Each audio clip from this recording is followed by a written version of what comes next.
जय माता दी।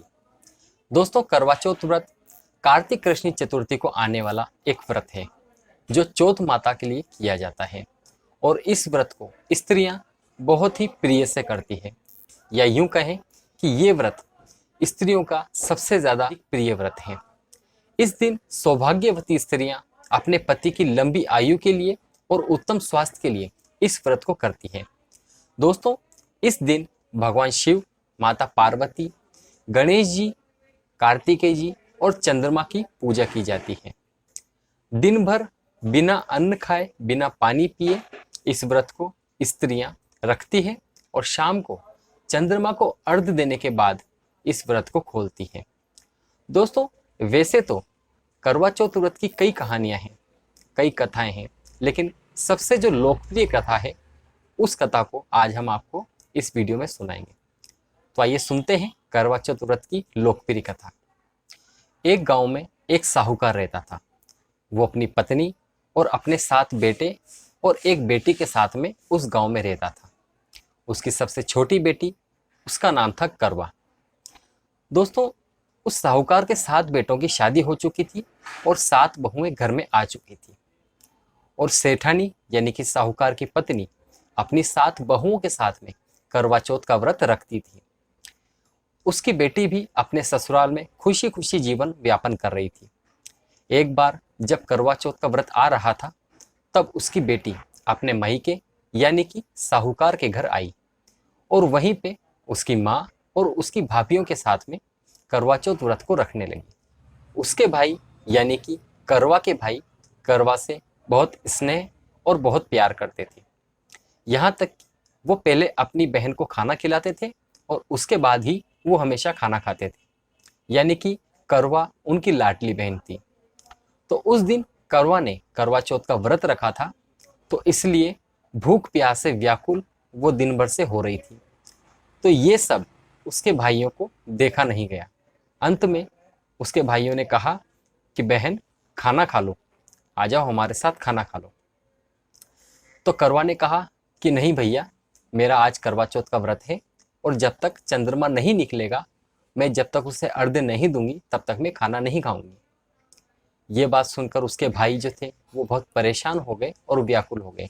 उन्होंने सोचा कि अभी तो चंद्रमा निकलने में बहुत समय बाकी है और हमारी बहन बहुत ज़्यादा व्याकुल हो रही है भूख प्यास के मारे, तो क्या किया जाए।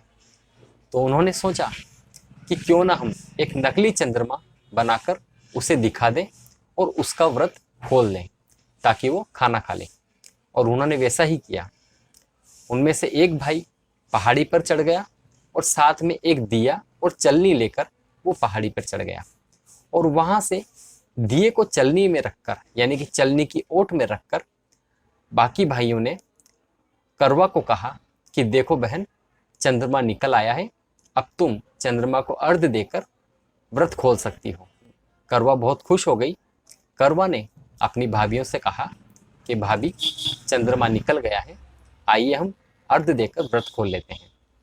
लेकिन उनकी भाभी ने कहा कि भाई साहब, ये चंद्रमा तो आपके लिए ही निकला है, हमारा चंद्रमा तो रात को निकलेगा, आप चाहो तो व्रत खोल सकती हो। करवा ने सोचा कि ठीक है, हमारी भाभी बाद में खाना खा लेगी, व्रत खोल लेगी, पहले मैं खोल लेती हूँ।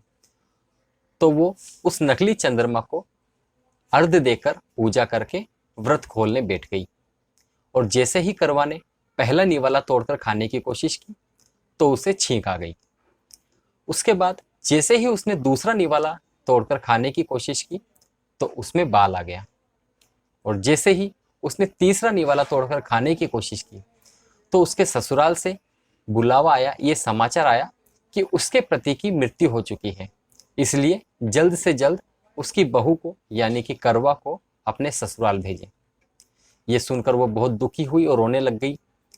करवा की माँ ने जल्द से उसे भेजने के लिए उसके लिए कपड़े निकाले। तो जैसे ही अलमारी में या बक्से में उसने कपड़े निकालने के लिए हाथ बढ़ाया, पहली बार उसने कपड़े निकाले तो पहली बार सफ़ेद कपड़े निकले। दूसरी बार जैसे ही उसने कपड़े निकाले तो दूसरी बार काले कपड़े हाथ में आए। और जैसे ही तीसरी बार उसकी माँ ने कपड़े निकालना चाहे तो नीले कपड़े हाथ में आए। वो सोचे कि ये अपशकुन क्यों।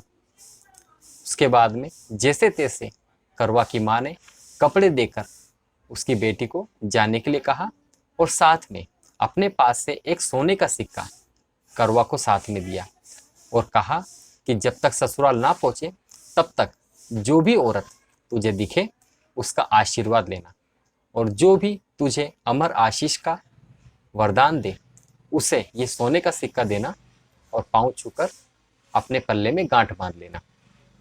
ये सुनकर करवा ने कहा ठीक है, और वो अपने ससुराल की तरफ चल दी। रास्ते में जो भी औरत मिलती वो उसे आशीर्वाद लेती, लेकिन किसी भी औरत ने उसे अमर सुहाग का आशीर्वाद नहीं दिया।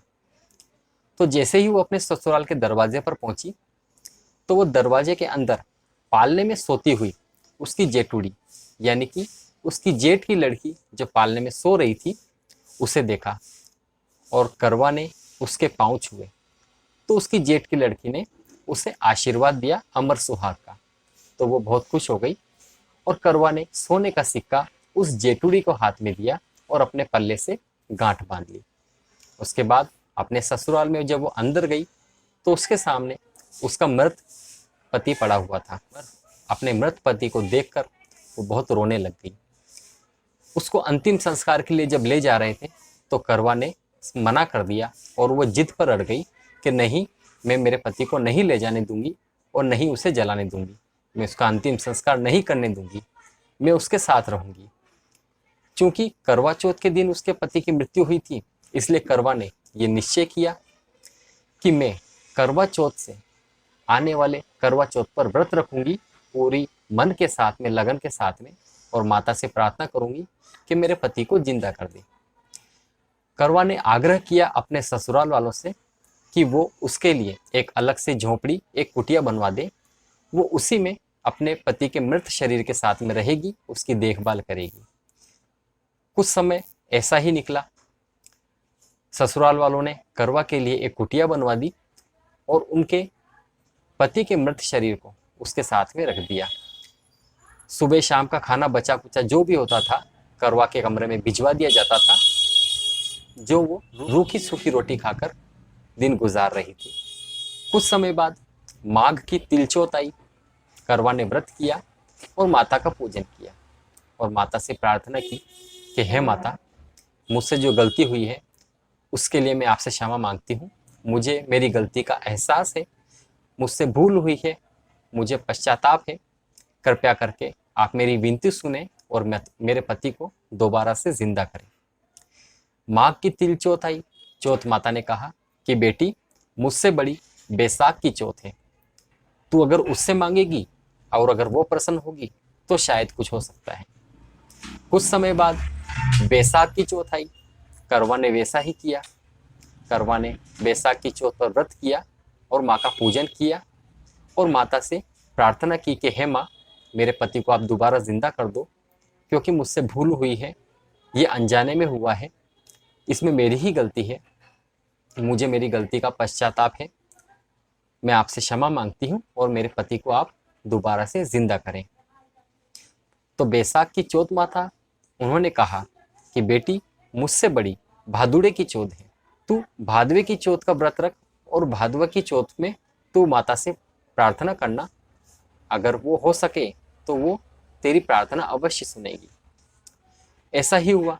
कुछ समय बाद फिर दोबारा भादुड़े की चौथ आई तो करवा ने व्रत किया और चौथ माता की पूजा की और उनसे प्रार्थना की कि हे माता, मुझसे जो गलती हुई है मुझे उस चीज़ का पश्चाताप है, मैं बहुत बड़ी गलती कर चुकी हूँ, लेकिन मुझे इतनी बड़ी सज़ा मत दो, मेरे पति को आप दोबारा से ज़िंदा करो और मुझे आशीर्वाद दो।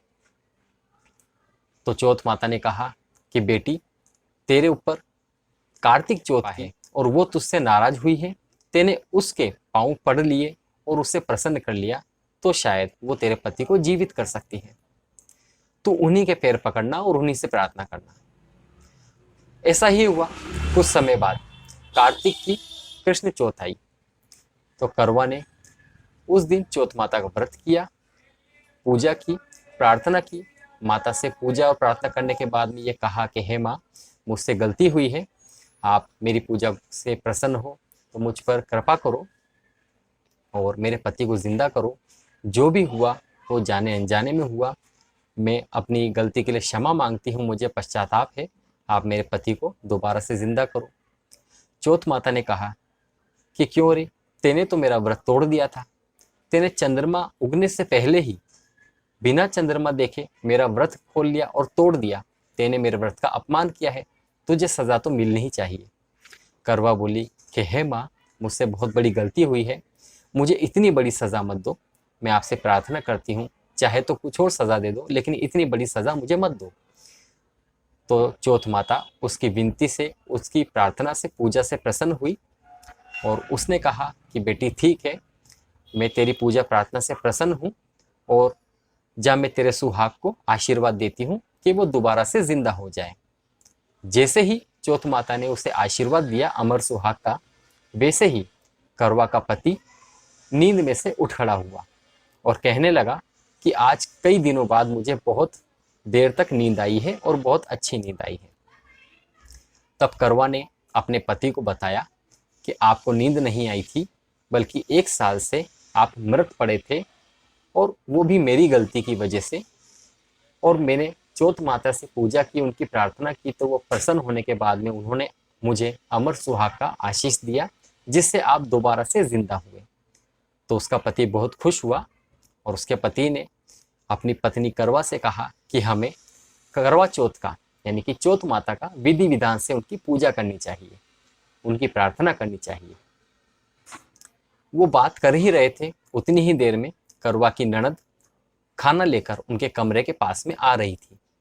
उसके ननद ने बातें करने की आवाज़ सुनी, तो उसने अपनी माँ को, यानी कि करवा की सास को जाकर कहा कि माँ, कि भाभी के कमरे में किसी के बात करने की आवाज़ आ रही है। ये सुनकर उसकी सास, उसकी बेटी सभी उनके कमरे में आए और देखा कि उनका बेटा, यानी कि करवा का पति जिंदा है और हंसी खुशी खेलकर बातें कर रहे हैं और दोनों खाना खा रहे हैं। करवा की सास ने पूछा कि ये चमत्कार क्या है। तो करवा ने सारी बात अपनी सासू को बताई, उनके पांव छुए और बोला कि ये सब माँ चौथ माता की कृपा से है, जो कि मुझसे गलती हुई थी। मैंने उनकी प्रार्थना की, उनका व्रत किया, उनकी पूजा की, तो उन्होंने मुझे अमर सुहाग का आशीष दिया, जिससे मेरे पति दोबारा से जिंदा हुए। उनकी सास बहुत खुश हुई और सभी खुशी खुशी से रहने लगे। दोनों पति पत्नी का टूटा हुआ गठबंधन था जो वापस जुड़ गया और सब मिलजुल कर रहने लगे।